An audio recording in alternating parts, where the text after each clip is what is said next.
మీకుండే ఎటువంటి గ్రహ బాధలైనా గృహ బాధలైనా శాశ్వత పరిష్కారం కోసం సంప్రదించండి శ్రీనివాస జ్యోతిషాలయ. సార్ నమస్కారం సార్. నమస్తే అండి. సార్ సుబ్బరామిరెడ్డి గారు అప్పుల్లోంచి బయటపడినట్టున గాయత్రి ప్రాజెక్ట్ నుంచి కానీ ఇవన్నిటి గురించి ఈ మధ్య కాలంలో చాలా చర్చలు నడిచిన ఆయన గురించి ఎప్పుడు లేని విధంగా చాలా వైరల్ అయిన వీడియోలు కూడా.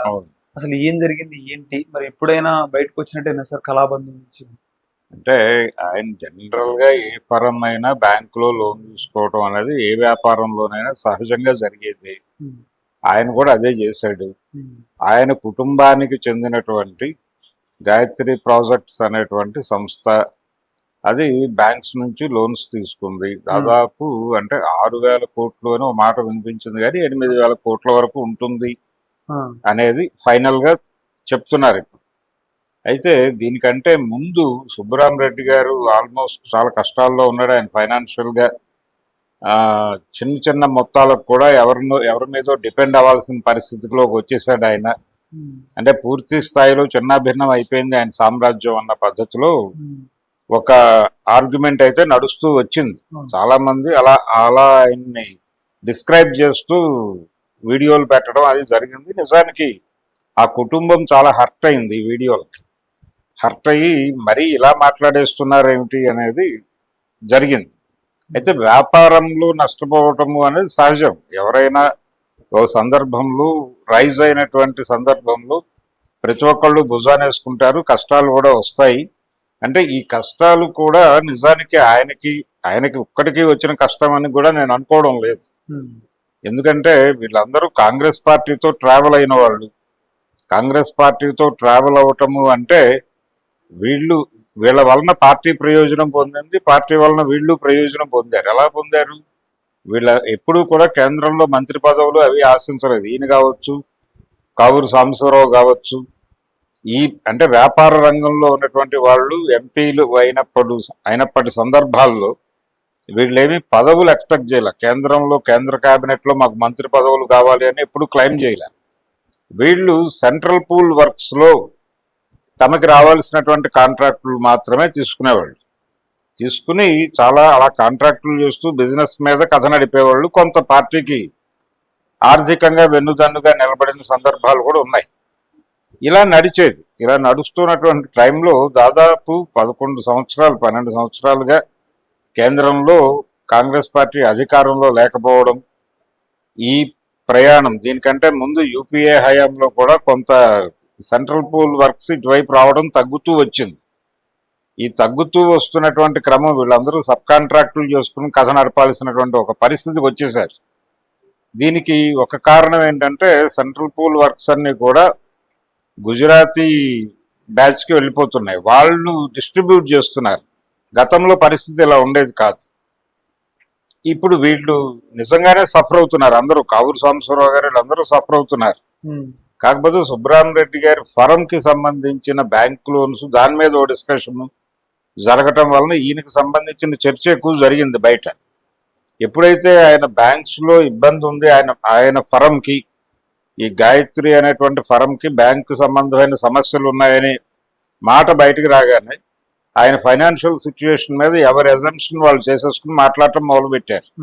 ఆయన అంత పరిస్థితుల్లో అయితే లేడు. అయితే ఆయన కళాబంధు అనేటువంటి ఒక టైటిల్ ఉంది ఆయన. అంటే చాలా సందర్భాల్లో హైదరాబాద్లో కావచ్చు, తెలుగు ప్రాంతాల్లో ఎక్కడ ఏ సాంస్కృతిక కార్యక్రమం ఎవరు తలపెట్టినా ఆయనే దాన్ని ఆర్థికంగా వెన్నుదన్నుగా నిలబడి ఆ కార్యక్రమాన్ని ముందుకు నడిపేవాడు. అలా చాలాసార్లు ఆయన పబ్లిక్ డొమైన్లో ఉండేవాడు, పబ్లిక్ డయాస్ మీద కనిపించేవాడు.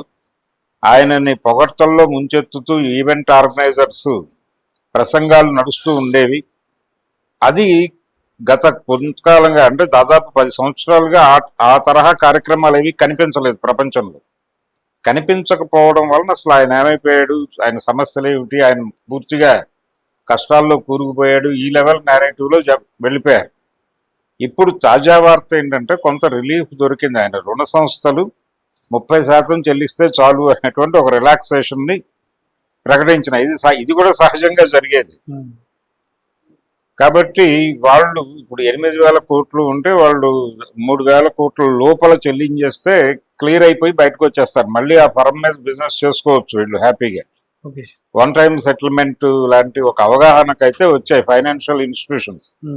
గతంలో కూడా వీళ్ళకి రకరకాల పద్ధతుల్లో బయట నుంచి ఫండ్ చేయడానికి, అలాగే ఈ సంస్థని ఇన్ టోటల్ దాన్ని వేరే వాళ్ళకి అప్పచెప్పడానికి కూడా ప్రయత్నాలు జరిగినాయి, ఆఫర్లు వచ్చినాయి, చర్చలు జరిగినాయి. కానీ అవేవి కంక్లూడ్ కాలేదు. ఆన్ పేపర్ ఎవరు ఏ రకమైన అవగాహనకి రాలేదు.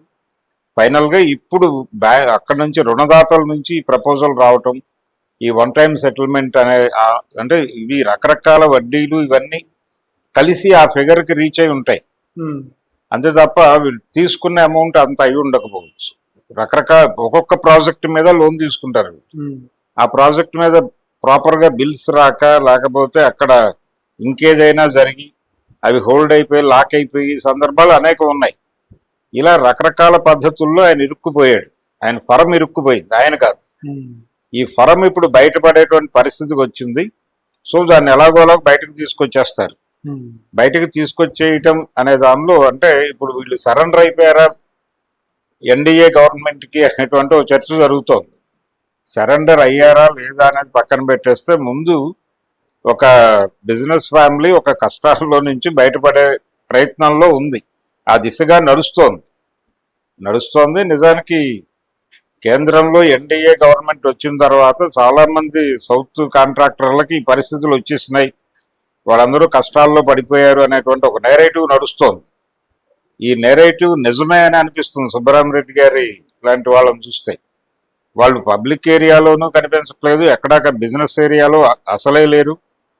ఇలాంటి సందర్భాల్లో ఇలాంటి పుకార్లు రావడానికి అయితే స్కోప్ ఉంది. ఇప్పుడు ఆ పరిస్థితి నుంచి బయటపడటానికి వాళ్ళ కష్టం వాళ్ళు పడ్డారు. ఎవరిని పట్టుకున్నారు, ఎలా ఆర్గనైజ్ చేశారు అనేది ఇక జనరల్గా ఏ ఫారంకైనా జరిగేదే ఇది.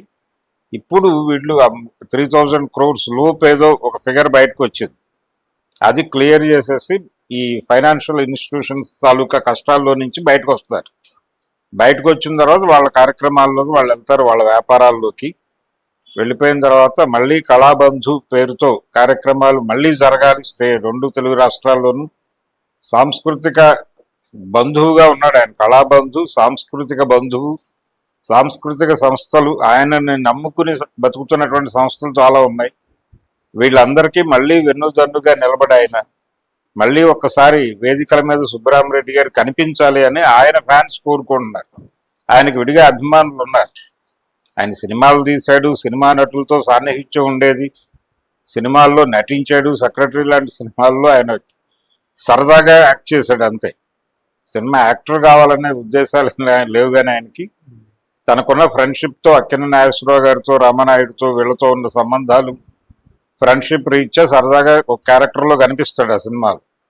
అలా సరదాగా నటించాడు, సరదాగా సినిమాలు తీశాడు. చిరంజీవితో ఒక పౌరాణిక సినిమా తీయాలనే కోరుకుండేది ఆయనకి. ఇలా రకరకాల అంశాలు సుబ్బరామరెడ్డి గారి పేరు తలుచుకుంటే అనేక అంశాలు మెదులుతాయి.